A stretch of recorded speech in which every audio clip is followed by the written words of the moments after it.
I think like the big one that people like reference is the Luddites, the Luddite movement, right? Which of Yes. course I think is like both fascinating and extremely appropriate for our current moment, Uh-huh. and really interesting to me as somebody whose interests are in textiles because it's a Hmm. textile movement fundamentally, where we've got a group of textile workers. If I'm remembering correctly, they were predominantly stocking weavers. Okay. Don't quote me on that, but if I'm remembering this, this is in the early 19th century in Britain.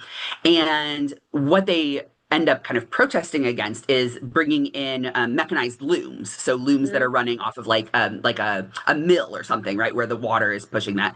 And you don't need one person at one loom. Instead, you have one person who's kind of watching to make sure the thread doesn't break on a dozen looms Yeah. or Yeah. more, right?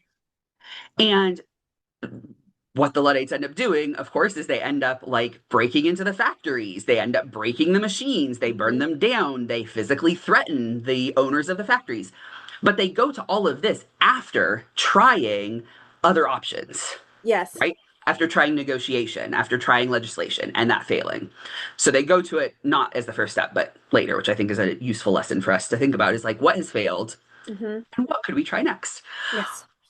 But I think a big part of what I take away from that, there's kind of two things. One is that the rejection that the thing that they were rejecting wasn't just the loom itself, right? It's the everything that comes with it, which is that when you have a mechanized loom and you've got a dozen of them that just need one person to watch Hmm. them, you are losing the other 11 jobs.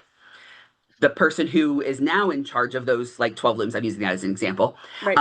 doesn't need to be as skilled. They can be Hmm. paid less. Those jobs are usually going to women and children who they can pay even less than Right. the skilled men, right? So you're losing a lot of things.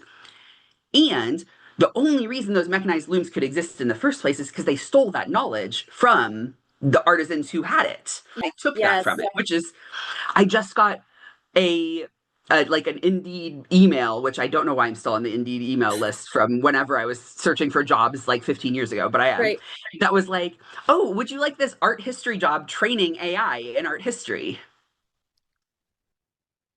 And I'm like, no, I'm not going to teach the machine to steal my job. Like, that's not, and to do it worse.